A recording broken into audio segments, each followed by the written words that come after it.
ઉપસ્થિત થઈ રહ્યા છે, જે પ્રકારની વાતો અહીં સામે આવી રહી છે, ત્યારે જે અધિકારીઓ જવાબદારીથી હાથ ખંખેરી રહ્યા છે તે અધિકારીઓએ જ જે તે સમયે કરેલી અરજીની કોપી રિસીવ કરેલી છે, જેની સહીઓ પણ જોવા મળી રહી છે. ગીતા,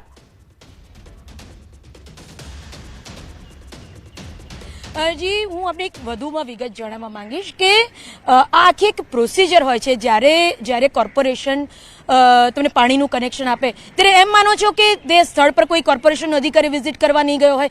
મારા ને તમારા ઘરે પણ જ્યારે વીજ બિલની વાત આવે, જ્યારે પાણીના કનેક્શનની વાત આવે, ત્યારે તમારે કોર્પોરેશનમાં અથવા તો PGVCLમાં પુરાવા રજૂ કરવા પડે કે આ કનેક્શન અમે કમર્શિયલ હેતુ માટે લેવા માંગીએ છીએ કે રહેણાંક હેતુ માટે લેવા માંગીએ છીએ. તમે કમર્શિયલ માટે પરમિશન આપો છો ત્યારે PGVCLનો પણ માણસ ગયો હશે, કનેક્શન આપ્યું છે એટલે સ્વાભાવિક છે કે માણસ ગયો હશે. તમે વીજ કનેક્શન આપો છો એટલે તમારો માણસ ગયો હશે. તો તમારા વ્યક્તિઓએ સર્ચિંગ શું કર્યું? તમે 2024માં જ્યારે આવી દુર્ઘટના ઘટી ગઈ ત્યારે જાગો છો. 27 લોકોના મોત પર કેવું રાજકારણ થઈ રહ્યું છે એની વાત છે કે ત્યારે તમે જાગો છો. પણ 2021માં સૌથી પહેલા તો એને પરમિશન કોને આપી? શરૂઆત તો ત્યાંથી થવી જોઈએ. પછી એ પોલીસ અધિકારી હોય, પછી એ RMC હોય કે પછી PGVCL હોય, શરૂઆત 2021થી થવી જોઈએ. એની બદલે 2024માં જે રિન્યુઅલ થયું છે, માત્ર રિન્યુઅલ પર અત્યારે સમગ્ર વાતચીત ચાલી રહી છે. જેટલા પણ ઓફિસરોને ટ્રાન્સફર કરાયા કે જેટલાની બદલી કરાઈ કે જેટલાને સસ્પેન્ડ કરાયા એ તમામ તો રિન્યુઅલ વાળા હતા. પણ શરૂઆત 2021થી જે કરવાની હતી ત્યાં સુધી તો કોઈ પહોંચ્યું જ નથી. ક્યારે મિસ્ટર ખેરનો જવાબ માંગવામાં આવશે? ક્યારે એ RMC અધિકારીનો જવાબ માંગવામાં આવશે જેણે 2021થી પાણીનું કનેક્શન આપ્યું છે? ક્યારે એ PGVCLના અધિકારીનો જવાબ માંગવામાં આવશે જેણે 2021માં એમને કમર્શિયલ લાઇટ કનેક્શન આપ્યું છે? ન્યૂઝ 18 પાસે, ન્યૂઝ 18 પુરાવા વગર વાત નથી કરતું, ન્યૂઝ 18 પાસે લાઇટ બિલ છે, ન્યૂઝ 18 પાસે વીજ કનેક્શન બિલ છે અને આપ એ વીજ કનેક્શન. બિલકુલ ગીતા, આભાર આ સમગ્ર માહિતી બદલ. તો જે મોટા ખુલાસા થયા છે તે ખુલાસા બાદ અનેક સવાલો ઉપસ્થિત થઈ રહ્યા છે.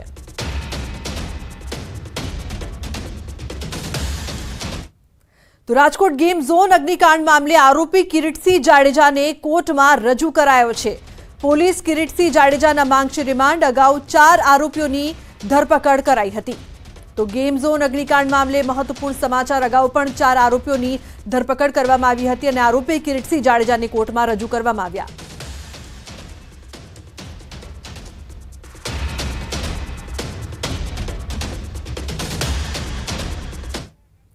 તો રાજકોટ અગ્નિકાંડને લઈને સૌથી મોટા સમાચાર. ક્રાઇમ બ્રાન્ચે શરૂ કર્યો છે તપાસનો ધમધમાટ.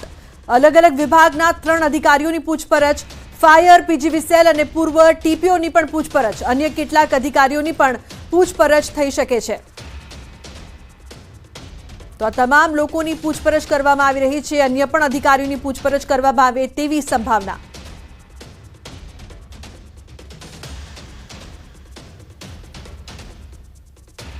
તો ક્રાઇમ બ્રાન્ચે તપાસનો ધમધમાટ શરૂ કર્યો છે.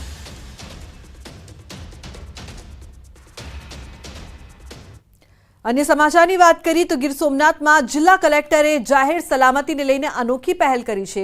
લોકોની સુરક્ષાને ધ્યાનમાં રાખીને કલેક્ટર દ્વારા fire safety, lift licence, fire NOC સહિતના પુરાવા સંદર્ભે જાહેરનામું બહાર પડાયું છે. જેમાં જરૂરી લાયસન્સ તથા નિયત નમૂનાનું સાઇન બોર્ડ લોકો સરળતાથી જોઈ શકે તેવી રીતે રાખવા માટે આદેશ કરવામાં આવ્યા. અને જો 30 દિવસમાં બોર્ડ નહીં લાગે તો કડક કાર્યવાહી કરવાના પણ આદેશ અપાયા છે. TRP મોલ ખાતે બનેલી આગની ઘટનાને પગલે ગીર સોમનાથમાં ભવિષ્યમાં આ પ્રકારની ગંભીર ઘટના ન બને તે માટે કલેક્ટર દ્વારા તાકીદ પણ લેવાઈ છે. આવી રીતે એક ડિસ્પ્લે કરાવીએ કે ભાઈ જે સ્પર્શતા મુદ્દા છે કે ફાયર છે તો એમાં લખે કે મારું ફાયર સર્વિસ આ તરફનું છે, આ તરફનું રિન્યુ છે. લિફ્ટ તો લિફ્ટ પણ મેં ઓલરેડી સર્ટિફાઈ કરાવી છે. ઇલેક્ટ્રિફિકેશન તો મેં વેરીફાઈ કરાવ્યું છે. CCTV તો મેં લખેલા છે અને વિકાસ પર અંગે લીધે છે અને બિલ્ડિંગ યુઝ પરમિશન પણ અમે જે તે લીધે છે. એ આ કોઈને ડિસ્પ્લે કરવાનું રહેશે, લોકો જોઈ શકે એવી જગ્યાએ એને ડિસ્પ્લે કરવાનું રહેશે, જેથી જે પ્રજા જે જાય છે એને ખબર પડે કે ભાઈ આ હું જે જગ્યાએ જાય છે એ જગ્યા સેફ છે અને કોઈ અકસ્માત કે એવું બનવાની શક્યતાઓ નહીવત છે. અમદાવાદમાં આગને લઈને લોકોનો ડર દૂર કરવા ન્યૂઝ 18નું ફાયર અવેરનેસ અભિયાન. મોટાભાગે આગ લાગે ત્યારે ફાયર એક્ઝિક્યુશનનો ઉપયોગ કેવી રીતે કરવાનો તેનાથી લોકો અજાણ હોય છે, પણ જો ભયજનક પરિસ્થિતિમાં ફાયર સાધનનો ઉપયોગ યોગ્ય રીતે કરવામાં આવે તો મોટી જાનહાનિ રોકી શકાય છે. અલગ અલગ પ્રકારે લાગેલી આગને ઓલવવાની પણ જુદી જુદી રીતો હોય છે. સાથે જ સુરક્ષાને ધ્યાનમાં રાખીને સોસાયટીમાં ફાયર સાધનો માટે મેન્ટેનન્સ એજન્સીનું હોવું પણ જરૂરી છે. જનરલી આની અંદર 6 kg પાવડર હોય છે અને 12 kgનું આ વેટ હોય છે ફાયર એક્સ્ટિંગ્વિશરનો. કોઈ પણ માણસ ઇઝીલી આને આ રીતે ઓપરેટ કરી શકે છે, કોઈ પણ જગ્યાએ લઈ જઈ શકે. જેમ કે આ ફાયર એક્સ્ટિંગ્વિશર આ કારમાં ફાયર થઈ જાય તો આ રીતે આપણે એને હેન્ડલ કરી શકીએ છીએ, જમીન ઉપર બી મૂકી શકીએ છીએ અને આ રીતે પણ મૂકી શકીએ છીએ. પણ ખાસ સમજવાની એ ટેકનિક્સ છે કે આ જે ડિસ્ચાર્જ પાઇપ છે, જનરલી લોકો જ્યારે પણ ફાયર થાય છે ત્યાં આમ ઉપર મારે છે, પણ એનું જે ફાયરની બોટમ છે, જ્યાં સીટ ઓફ ફાયર છે, જન્મસ્થાન છે, ત્યાં મારવું જોઈએ. એટલે માની લો કે ગાડીમાં આગ લાગી છે અહીંયા, એનો જે બોટમ છે ત્યાં મારવું જોઈએ, નહીં કે આમ ઉપર. કારણ કે ફાયરની ફ્લેમ સ્મોક ઉપર જશે, પણ એનું જે ફ્લેમનું જન્મસ્થાન છે, સીટ ઓફ ફાયર છે, હંમેશા નીચે હશે. તો એનો ઉપર મારવું જોઈએ. પ્લસ હવાની દિશા, વિન્ડ ડિરેક્શન જોવાની છે કે અત્યારે હવાની દિશા નોર્થ સાઈડ છે તો આપણે અત્યારે સાઉથ સાઈડ ઊભા છે, એ રીતે ફાયર ફાઇટિંગ કરવાની હોય છે. સાઉથ સાઈડની દિશા હોય તો આપણે નોર્થ સાઈડથી ફાયર ફાઇટિંગ કરવાની. ઈસ્ટ અને વેસ્ટ એટલે જે બાજુ હવાની દિશા હોય, સ્મોકનો વેન્ટિલેટ હોય, સ્મોક જે બાજુ જવાનો હોય એનાથી પાછળની ક્રોસ સાઈડે ઊભા રહીને ફાયર ફાઇટિંગ કરવાની હોય છે અને બોટમ ઉપર આપણે ફાયર ફાઇટિંગ કરવાની. સૌથી પહેલાં કોઈ પણ હાઈ રાઇઝ બિલ્ડિંગ, લો રાઇઝ બિલ્ડિંગ કે ઇન્ડસ્ટ્રીઝમાં જ્યાં પણ આપણા પબ્લિક પ્લેસીસ છે ત્યાં તમામ જગ્યાએ આ ફાયર એક્સ્ટિંગ્વિશર્સ ઇન્સ્ટોલ કરવામાં આવે છે. પ્રોપર ફાયર લોડ કેલ્ક્યુલેશનને ધ્યાનમાં રાખીને આ ફાયર એક્સ્ટિંગ્વિશર્સનું ડિઝાઇન કરવામાં આવે છે અને ઇન્સ્ટોલેશન કરવામાં આવે છે. એ ઇન્સ્ટોલેશન કર્યા પછી એની પ્રોપર ટ્રેનિંગ ઇમ્પોર્ટન્ટ હોય છે. એ ઇમ્પોર્ટન્ટ ટ્રેનિંગ કર્યા પછી એને ખાસ બેઝિક નોલેજ દરેક પબ્લિકને હોવું જરૂરી છે કે સૌથી પહેલાં આપણને ખ્યાલ હોવો જોઈએ કે આ ફાયર એક્સ્ટિંગ્વિશરની અંદર it's called 6 kg dry chemical powder fire extinguisher, ABC dry powder fire extinguisher આને કહી શકાય. It's a multipurpose fire extinguisher.